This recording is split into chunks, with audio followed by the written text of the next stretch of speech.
Bonjour, je suis Cassius Moera Je m'appelle Shanatot. et nous sommes des élèves de la classe de seconde 2 et nous allons vous présenter le JT de Dozen qui a été créé dans le cadre d'un projet d'éducation civique et morale. Au sommaire de ce JT, nous avons 3 reportages. Le premier reportage porte sur le don du sang. Nous allons accueillir 2 reporters qui vont nous parler des difficultés rencontrées. Le deuxième reportage porte sur la culture au lycée et le troisième sur le plan d'application du plan Vigipirate.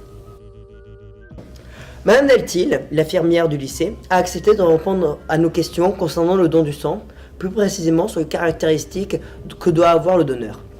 Voici donc le reportage. Alors déjà, pour donner son sang, il faut avoir entre 18 et 70 ans. Voilà, donc il y a un critère d'âge qui est éliminatoire. Il faut être majeur pour donner son sang. Ensuite, le médecin va vérifier que la personne est apte à pouvoir donner son sang, que ça n'a pas d'impact sur elle, sur sa santé, et ensuite sur celui qui va recevoir le sang. Donc, il va regarder s'il y a des infections en cours, si cette personne qui donne a été exposée à des risques, et s'il y a des contre-indications au niveau sexuel. Voilà. Et une autre limite pour donner son sang, c'est aussi un critère de poids, puisqu'il faut peser minimum 50 kg. Alors, on aimerait savoir quelles sont les contre-indications au niveau sexuel. D'accord, donc c'est vrai que c'est une question importante parce que la loi va changer à partir du 1er juin 2016. Il faudra ne pas avoir eu pendant les 12 derniers mois de rapports sexuels homosexuels. Voilà. Et donc, parce que jusque-là, en fait, les homosexuels étaient contre-indiqués toute leur vie.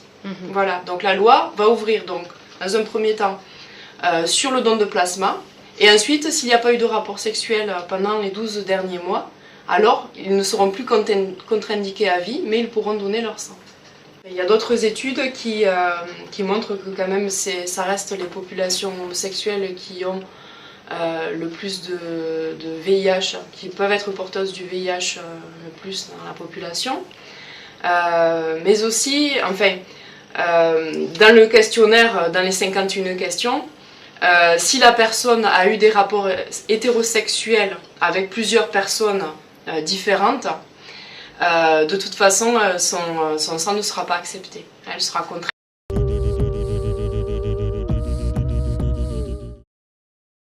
L'homosexualité. D'accord, alors après il y a des notions comme ça sur lesquelles on n'a pas le droit de communiquer. Il n'y a que notre agent de communication qui a le droit de communiquer. Ça va être limité pour les informations. Le contacter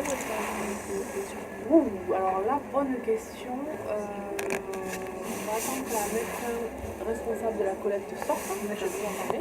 D'accord.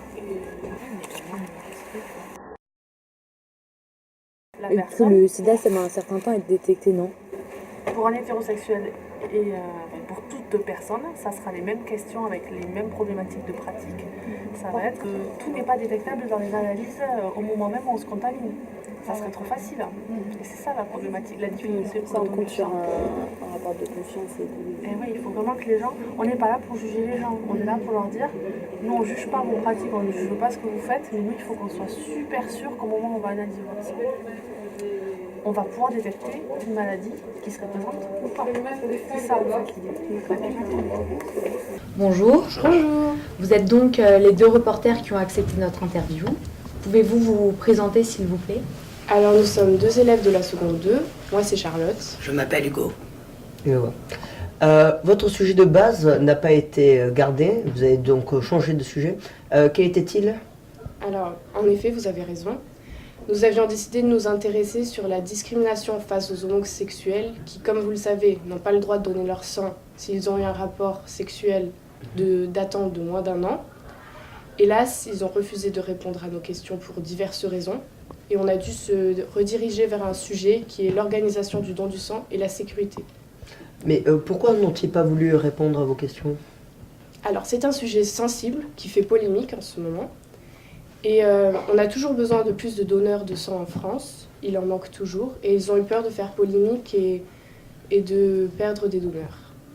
Avez-vous rencontré des difficultés? Oui, énormément. On a eu du mal à entrer en contact avec l'organisme du don du sang. Quel genre de difficultés avez-vous rencontré? Alors on leur a envoyé des mails. Ils nous ont répondu qu'ils ne voulaient pas nous répondre sur ce sujet parce que ça faisait polémique. Il n'y avait pas assez de donneurs et il faut rassurer les donneurs. Et de plus, ils voulaient nous recevoir à Purpan et on ne pouvait pas y aller. D'accord. Comment avez-vous abouti au reportage final? On a finalement décidé d'aller à Jean Jaurès, car ils ont une institution à Jean Jaurès. Et sur place, ils ont été d'accord de répondre à nos questions. Donc comme je l'ai dit, pas par rapport aux homosexuels, mais par rapport à l'organisation du don du sang. D'accord. Merci bien d'avoir répondu à nos questions. Avec plaisir. Et nous pouvons passer au prochain sujet. De très nombreux élèves se posaient des questions sur les fouilles à l'entrée du lycée. Nos reporters sont donc allés poser des questions à Monsieur Bob, le proviseur adjoint du lycée. Le reportage. Donc nous allons vous poser principalement des questions par rapport aux fouilles. Donc déjà, nous voulions savoir à quoi servent ces fouilles. Ouais. Alors bon, le mot fouille est peut-être un peu un abus de langage, hein. Le vrai terme c'est un contrôle visuel des sacs, c'est-à-dire qu'on doit, parce que d'après les recommandations ministérielles, donc suite aux attentats du 13 novembre, ce qu'on va faire c'est contrôler visuellement les sacs, c'est-à-dire voir effectivement s'il n'y a pas d'introduction d'éléments dangereux. Je ne sais pas si vous avez remarqué, mais il n'y a pas on ne met pas les mains dans les cartables, ni on palpe pas non plus les gens, donc c'est plutôt... Donc c'est dans le cadre des suites aux attentats qui ont eu lieu le 13 novembre, voilà, donc il y a eu... les directions ministérielles dans le cadre du plan Vigipirate attentat. Donc il y a effectivement un certain nombre de recommandations. Je ne sais pas si vous connaissez le logo qui est à l'entrée du lycée, là. Ce logo-ci, hein, je ne sais pas si vous le voulez. Donc je pense que ça... Et si vous regardez très attentivement, vous verrez que c'est marqué contrôle visuel des sacs. Il y a un certain nombre de recommandations qui sont faites, éviter les attroupements, voilà. Donc ces directives ont été données par l'État. Par l'État, oui, par l'État, oui. Donc c'est le ministère de l'Éducation nationale, au même titre que tous les autres ministères, voilà, dans le cadre de la prévention, de la sécurité des élèves et des biens et des personnes. Et vous savez jusqu'à quand elles vont durer?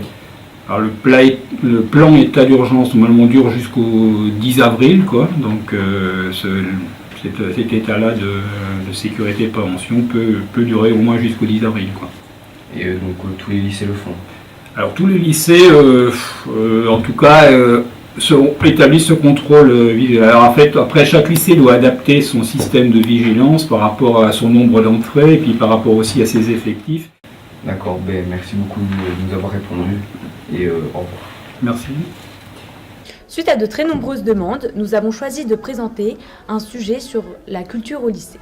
Qui était mieux placé que Madame Boub, référent culture du lycée, pour nous en parler? Le reportage. Alors, les événements, il y en a un qui se déroule en ce moment, qui est la semaine cinéma. Donc, ça veut dire que pour la semaine cinéma, on organise, alors je sais avec Madame Lopez, qui est documentaliste, on organise une semaine on choisit un thème avec les profs qu'ils veulent. Alors cette année, c'est Monde de rêve, monde rêvé. On choisit des films qui intéresseraient tous les profs. Et on propose une programmation. Donc, il y a 4 films. Une programmation, les profs qui le veulent s'inscrivent. Le lycée finance une partie des séances, une partie des places. Par exemple, cette année, il va financer à peu près 1000 places de cinéma. Et tous les matins, il y a des séances à l'ABC, qui est juste à côté. Il y aura un événement très particulier cette année, qui est la semaine japonaise, puisque ça fait 25 ans que le japonais est à Ozen. Alors ça, c'est organisé plutôt par Madame Bergamini, qui est la prof de japonais, et les japonisants. Et pendant cette semaine-là, il y aura donc des événements culturels autour du Japon, et un espèce de carnaval intégré, c'est un carnaval dans les murs, où il y aura une possibilité pour le lycée de se déguiser autour du thème du Japon, ça peut être très très large, avec des prix, etc. intégrés. Et ça, c'est le CVL qui est en charge du carnaval intégré, et les japonisants qui sont en charge de la semaine japonaise.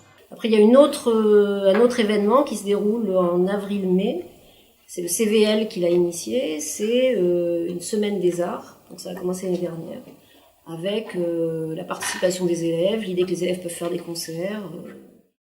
L'année dernière, on a réorganisé, refait la salle culture, art et culture, pour que les élèves aussi puissent aller, qu'il y ait une salle polyvalente d'art avec un piano, etc. Les élèves peuvent s'en servir, les profs peuvent s'en servir. Voilà, c'est essayer de faire des lieux comme ça. Quels sont les clubs du lycée ?